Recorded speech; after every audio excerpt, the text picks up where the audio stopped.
The royal family is in chaos tonight.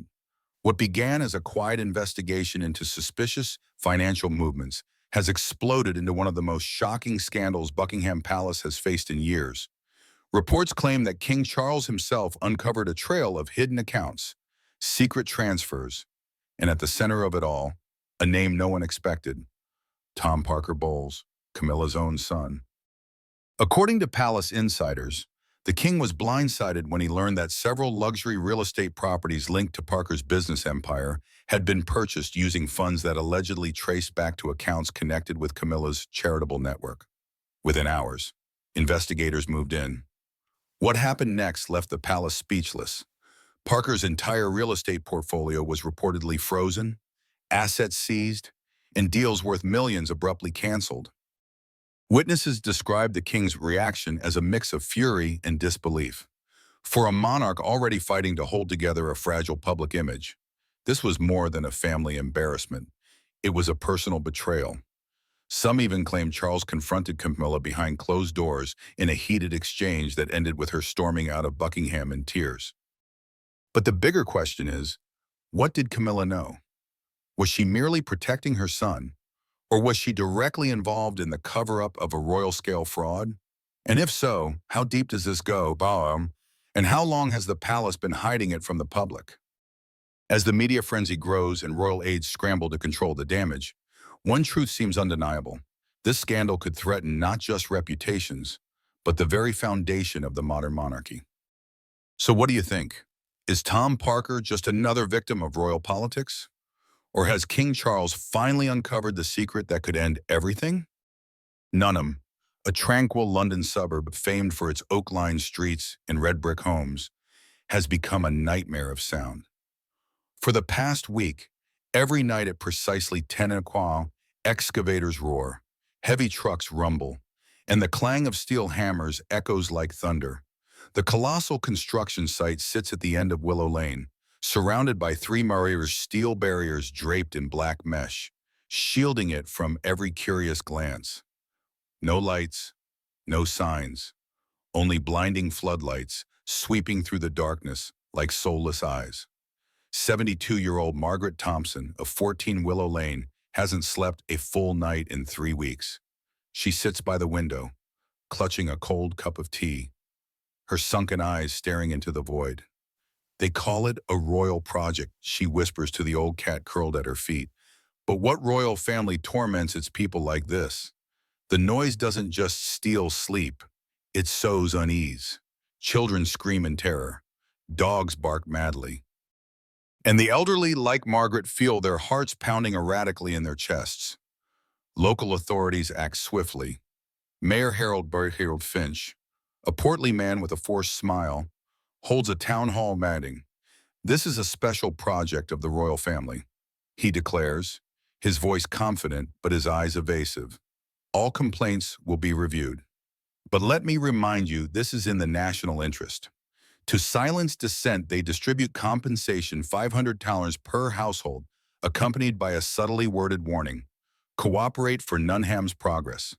Many take the money and bow their heads, but not all. Sarah Jenkins, a single mother at number 27, stuffs the check into her coat pocket, eyes blazing with fury. "This money won't buy my child sleep," she tells her neighbors, voice trembling.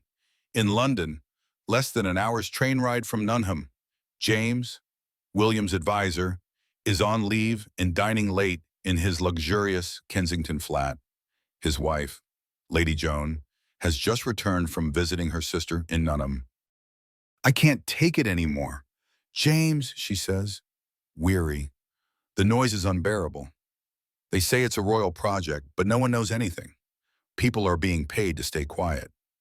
James sets down his knife and fork, frowning. As William's trusted advisor for 2 decades, he knows every royal project must pass through his hands. He pulls out his phone, scrolling through the secure app. Nothing. Not a single line about Nunham. That night, James arrives at Kensington Palace. Prince William is in his private study, sleeves rolled up, poring over thick financial reports. He monitors the Royal Maintenance Fund obsessively, a vast treasury where every pound must be accounted for. "Your Highness," James says, a hint of worry in his voice. Something's off in Nunham. My wife mentioned a strange construction called a royal project. I checked. It's not on the list. William sets down his pen, his pulse quickening. He recalls his father's warning. Transparency is the lifeblood of the monarchy. William. Don't let it bleed out. You're certain, James, he asks. Voice low but sharp. James nods, handing over a printed list. Checked 3 times. Nothing. And residents are being paid to stay silent.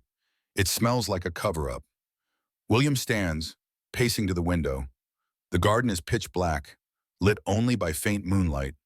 A wave of unease surges. Not just about money, but trust. The royal family has endured too many scandals. One more stain, and the throne could falter. Investigate quietly, he orders. Resolute. No one must know, not even father. James leaves in silence. William sits back down, opening his laptop and scanning reports. A small transaction catches his eye. 8400 to Denning and Sons, a Nunham construction firm. Innocent or the thread to pull. He calls James at midnight. Start there. Trace every transaction. In Nunham, the site rumbles on. Workers toil under floodlights, drenched in sweat, none daring to ask questions. They only know it's a special project with double pay. The noise in the night is more than sound. It's a warning, and Prince William has heard it. Early the next morning, Kensington Palace is shrouded in London fog. Prince William enters the secure basement meeting room, a windowless space with soundproof walls, a long oak table, and 3 chairs. Lord James is already seated, tie knotted tightly despite the 6 o'clock marrying hour. Beside him is Eliza Thorne, a 32-year-old financial advisor with a ponytail and eyes sharp as razors. On the table, 3 black coffees and a thin stack of files. James slides a dossier to Eliza. Their initial probe uncovered a contract labeled Royal Infrastructure Renovation in the archives, but with no project code. Eliza opens her laptop, the screen glowing blue, her fingers dancing across the keys. I access the internal payment system. There's a series of small transfers, each under £50,000 totaling 2.1 million over 3 months, deliberately fragmented to avoid automated flags. She turns the screen. A cash flow chart appears, red arrows snaking from the Royal Maintenance Fund to 3 shell companies in suburban London, converging on an account in Jersey. William grips his coffee cup, steam rising into his face. Who authorized it? Eliza taps a key. A name appears. Arthur Denning, Tom Parker Bowles' personal assistant. Denning signed every document with his personal seal. The room falls silent, the ticking of a clock audible. William stands pacing, his leather shoes clicking on the wooden floor. Tom Parker Bowles, Camilla's son, ambitious, but always in the royal shadow, never daring to cross the line. Until now. This is an administrative error, William says, voice gritted. This is embezzlement. James anxious. If Camilla knows, we'll deal with it. William cuts in. He thinks of his father, King Charles, recovering from a mild heart attack. He can't burden him further. Stay silent. Dig deeper. The team divides tasks. Eliza stays to analyze the money trail. James drives to Nunham, disguised as a utility maintenance worker. William returns to his private office, opens a safe, and retrieves an encrypted USB, a transaction tracking tool he developed at St. Andrews. Late afternoon at a cafe on Nunham's Edge, James meets a source, Jack O'Reilly, a 37-year-old construction worker with calloused hands and bloodshot eyes from sleepless nights. Jack leans in, whispering, I work the night shift. It's not palace repairs. They're building a mansion, infinity pool, wine cellar, private cinema. The plans say TPB residence. He slides a crumpled sheet across the table, a corner sketch of the mansion, signed by Arthur Denning, TPB Tom Parker. Bowles, James records on his watch, heart pounding. You're sure? Jack nods, eyes darting. They pay double but threaten dismissal if we ask. I need the money for my kids. That night, James returns to London, reporting to William via secure line. The trail leads straight to Tom. The mansion's in his name. William sits alone in his study, lamplight casting long shadows on the wall. He feels crushing isolation. Royal power is as heavy as the throne, and now his own family stabs from behind. This isn't just money, he whispers to himself. It's trust. Eliza sends an encrypted message at midnight. Larger transaction discovered. 500,000 pounds yesterday via Denning and Sons, a private firm. They're accelerating. The site's nearly complete.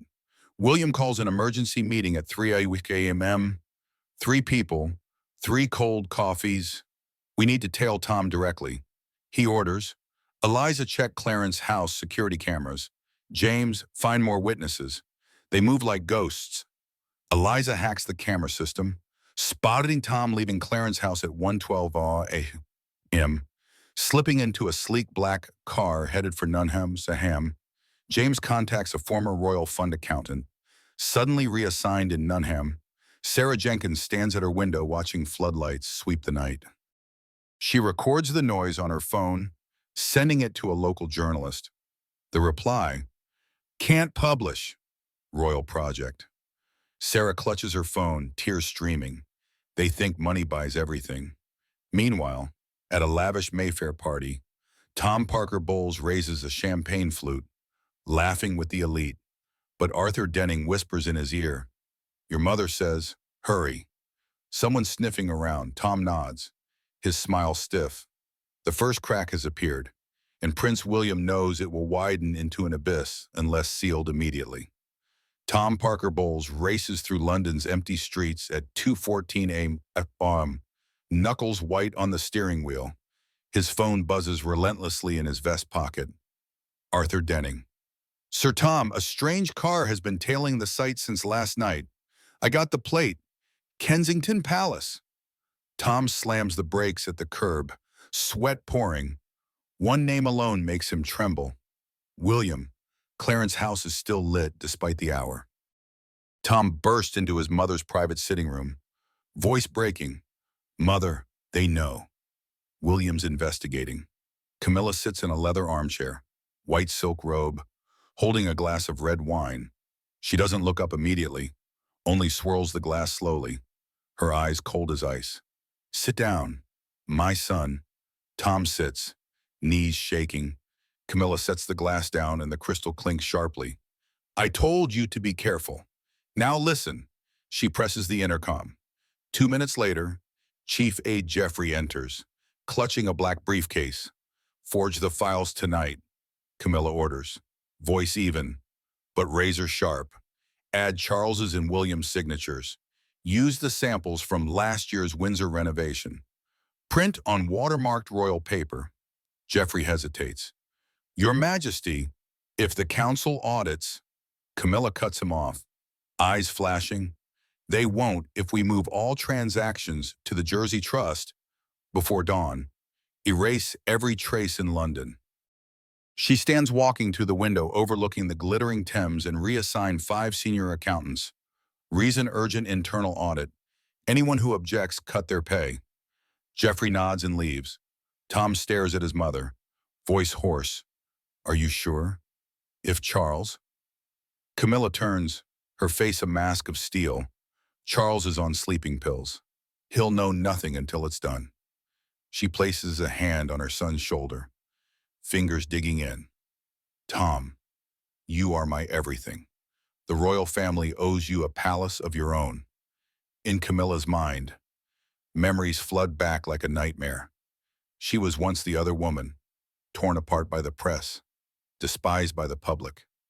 Now queen. But she knows the throne is never truly hers. Only Tom, her only child, can inherit her legacy. The £12.3 million is no random sum. It's the exact cost of the dream mansion Tom sketched as a teenager, an infinity pool overlooking the woods, a 500-bottle wine cellar, a private cinema. Camilla siphoned every pound from the Royal Maintenance Fund through secret verbal orders, signing with Charles's forged seal while he slept. At 4 a.m. in the Royal Accounting Office at St. James's Palace, 5 staff are woken by urgent emails. Immediate reassignment to Scotland branch. Reason internal audit. Chief accountant Mr. Harris reads the message, hands trembling. He knows the secrets too well. $500,000 yesterday, 1.2 million last week. He slips a USB with transaction copies into his pocket, deciding to contact someone, but not yet sure who. Simultaneously in Jersey, the Parker Heritage Trust account receives the final transfer, 3.8 million. The forged files are ready, 47 pages, red seals, perfect signatures. Camilla inspects them one last time, a faint smile curling her lips. Perfect. The next morning, she summons Tom to her private tea room. My love, it's handled. If William questions, this is an official project Charles approved in January. The files bear his signature, too. Tom hugs her, feeling safe for the first time in months. But deep down, he knows William is not easily fooled. In Nunham, construction accelerates to a frenzy. Excavators run 24/7. Workers paid double for overtime. Sarah Jenkins stands by the fence, watching the mansion take shape. Marble walls, Italian tiles, bulletproof windows. She snaps photos on her phone, sending them to a residents' group chat. Replies, don't post. They'll cut compensation. Sarah grips her phone, tears falling. This isn't a public project. This is someone's private palace. In Kensington Palace, Eliza Thorne receives an encrypted message from a Jersey bank source. New account opened. Owner, Parker Heritage. She burst into William's room at 6 o'clock a.m., face pale. They've cleaned it out. All 12.3 million. William stands by the window watching a blood-red dawn. He feels rage mixed with pain. The royal family where love is twisted by power. Camilla, he whispers. She's made her move.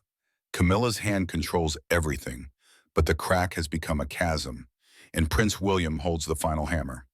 William's office is lit only by computer screens. Eliza Thorne sits cross-legged on a chair, hair disheveled, eyes red from caffeine. On the table, 3 laptops, 2 encrypted phones, and a pile of hastily printed invoices. Here, she points to a cash flow chart. Red arrows like blood. Exactly 12.3 million pounds funneled through 5 shell companies, ending at Parker Heritage Trust in Jersey. No mistake. William stands behind her, hands braced on the table, breathing heavy. Final signature. Eliza zooms in on a scanned document. Emergency disbursement. Verbal order of Queen Camilla. June 14th.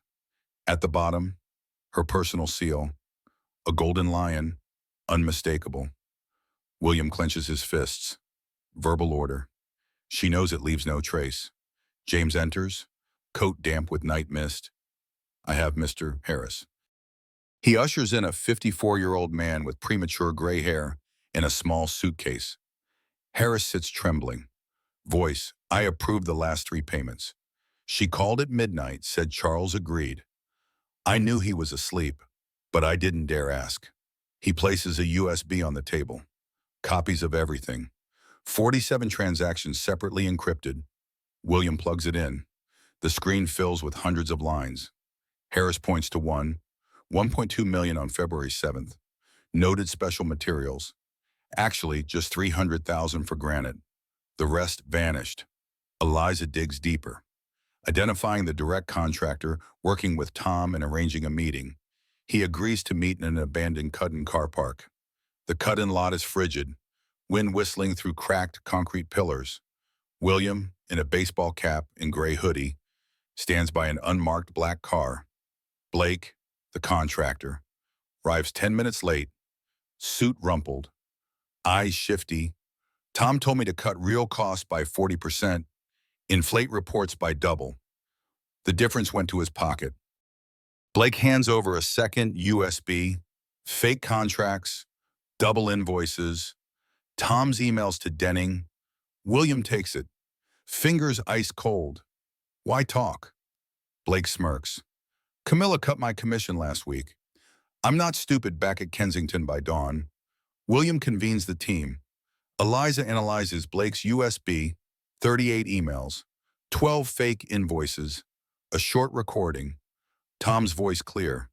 Mother says, keep 60% of the difference. Hurry. The mansion must be done by Easter.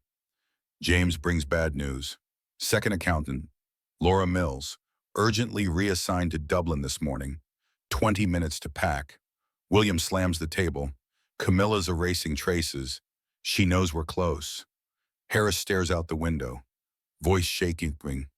She once said in a closed meeting, the royal family is mine before Charles's.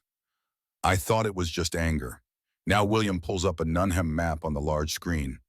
The mansion is clear. 200 room, 3 floors, glass pool, underground cellar. They are nearly done. He says, 1 week to completion. Eliza finds more. A final £800,000 transfer yesterday, noted interior finishing. They're draining it before the quarterly council meeting. William stands voice like thunder. Prepare the evidence.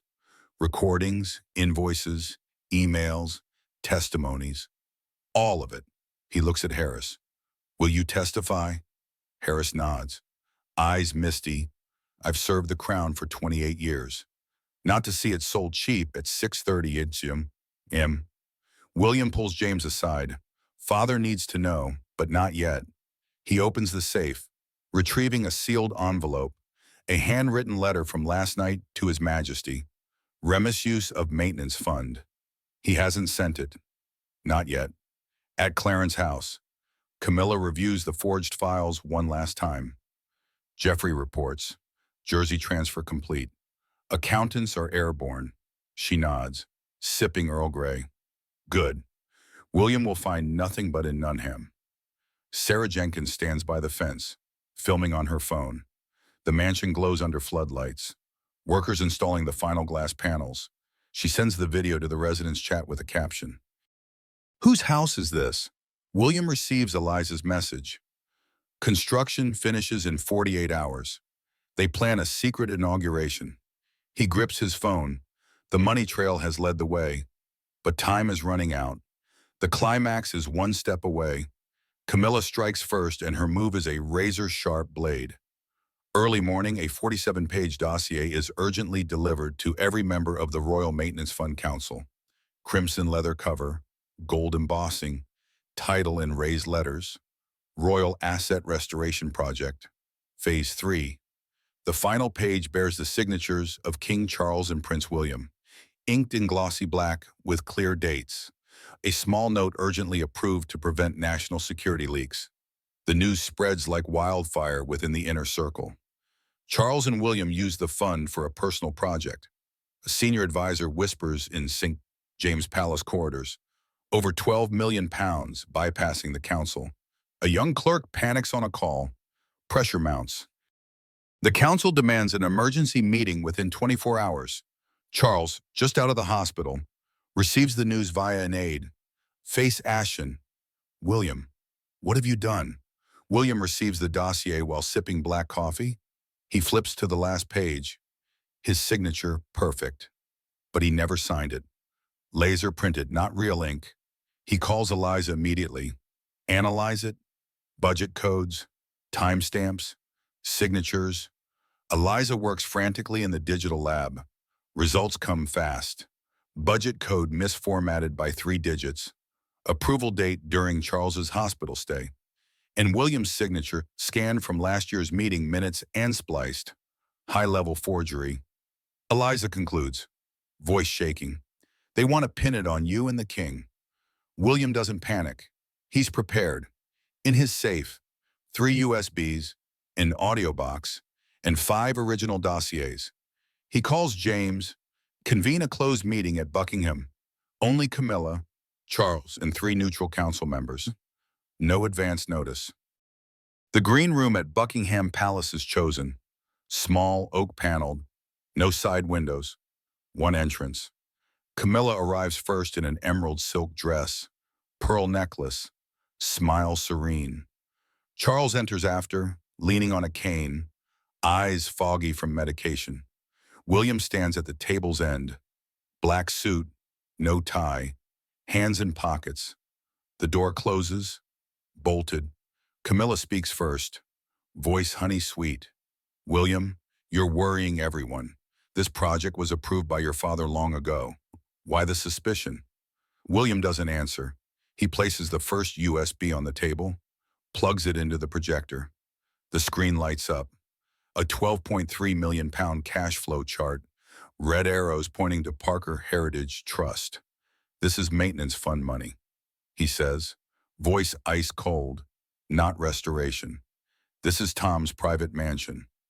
Camilla scoffs. You're mistaken? These are official contracts. She slides the forged dossier across. William flips to the last page, pointing to the signature.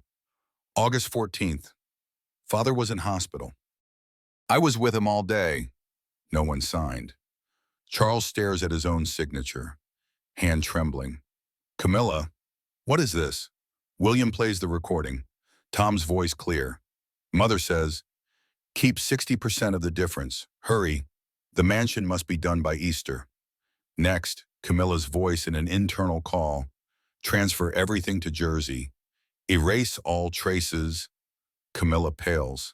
She stands abruptly, chair toppling. Tom acted alone. I knew nothing. William places the second USB on the table. 38 emails, fake invoices, and testimonies from Harrison Blake. You gave verbal orders. You reassigned staff. You set up the trust. This is your personal seal on 47 transactions. Charles looks at Camilla. Camilla, how could you? Camilla collapses into her chair, trembling for the first time in her life. She stares at William. Voice, what do you want? William pauses, looking at his father. Then Camilla, the truth, before the council, before the public, if necessary. Charles places a hand on the table. Voice weak but firm. This meeting never happened, but the truth must be handled. He turns to Camilla. You have 24 hours to recover the assets. Return everything or I go public. Camilla stands walking to the door without looking back. The door slams. William remains still. Heart pounding. He's won this round. But the post is a shattered family. In the corridor, Camilla calls Tom. My son, run now. The green room at Buckingham Palace still smells of oak and old tobacco. The door has just closed behind Camilla, the air heavy as lead. Charles sits at the table's end, cane in hand, staring into the portrait of Queen Elizabeth on the opposite wall, her stern eyes seeming to witness it all. William stands beside him, silent, hands clenched behind his back. The three neutral council members, Lord Ashford, Lady Grenville, and Sir Malcolm Reed, sit like statues, barely breathing. The tension is so thick. The wall clock's ticking feels deafening. Charles speaks first, voice frail but steady. Reopen the original files. All of them. No transaction overlooked. Sir Malcolm nods, opening his laptop. The screen glows with red cash flows, 12.3 million pounds, 47 transactions, 5 shell companies, 1 Jersey trust, all bearing Camilla's personal seal. A golden lion stark on red. William places the final USB on the table, plugging it into the projector. This is a recording of a call between Tom and Arthur Denning at 1:14 a.m. yesterday. Tom admits the mansion is an early birthday gift from his mother. Camilla directed it personally. The recording plays Tom's voice shrill. Mother says, if William digs deep, release the forged files. She'll handle it. Next, Camilla's voice cold in an internal call. Complete the transfer before dawn. Then no one finds anything. Leave no trace. Charles stops the audio. He stares into space, then says slowly, Camilla will no longer participate in any official royal activities. Effective immediately, she is removed from all lists, events, and statements. Lady Grenville speaks, voice trembling. Your Majesty, the public will not know. Charles interrupts firmer. This stays absolutely secret. Recover the assets, repay the fund, erase the mansion from Nunham's map. That is my final order. He looks at William. You handle the rest. I am tired. William nods. He's had Plan B ready since last night. The Royal Legal Team will contact the Jersey Bank within an hour, freezing the Parker Heritage Trust account. A private demolition crew, those who restored Windsor, will arrive in Nunham tonight, razing the mansion in 3 hours, turning it into a public park. The repaid funds will be logged as urgent charitable project Nunham Community Support. No press, no photos. Charles rises, leaning on his cane, and walks to the door. Before leaving, he pauses beside William, placing a hand on his son's shoulder, whispering for only them. Our family broke long ago, but the throne must remain whole. He exits, his frail silhouette vanishing behind the heavy wooden door. That afternoon, Clarence's house. Camilla sits in her private sitting room, lights off. Late-day sun filters through thick curtains, illuminating her face. She has aged 10 years in a single day. Before her, an untouched glass of red wine. Beside it, food. Her and young Tom beaming in Kensington Gardens. Her phone buzzes relentlessly. Messages from Tom. I'm at the airport. Private jet to Geneva. Are you coming, Mother? I can't stay. Camilla doesn't reply. She looks out the window, seeing royal security vehicles parked at the gate, lights flashing. From now on, she is isolated. No visitors, no events, no statements. A queen imprisoned in her own palace. She grips the wine glass until it cracks, blood trickling, but she feels no pain. Nunham that night, Sarah Jenkins stands by the fence holding her son, watching the royal demolition crew flatten the mansion in 3 hours. Workers say nothing, laboring under blinding floodlights. By morning, only bare earth remains. A new sign is erected, New Royal Park. Opening spring. Sarah whispers to her son, the noise is gone. Love, I promise Kensington Palace dawn. William sits alone in his study, window open to the cold air. On the table, the handwritten letter he never sent to His Majesty, Remus use of maintenance fund. He tears it into pieces, tossing them into the fireplace. Flames consume the paper, ashes glittering in the air. He recalls Charles's words. Our family broke long ago. William stands, stepping onto the balcony. London sleeps, lit by faint streetlights in the rare passing car. He whispers to the darkness. True power lies not on the throne. It lies with the one who holds the throne's secrets. He closes the window. No more noise, only silence. Heavy, but clean. In your opinion, is Camilla's act of embezzling from the Royal Maintenance Fund to build a private mansion for her son a manifestation of blind maternal love or greed for power that disregards all ethics? Share your thoughts with us in the comment section.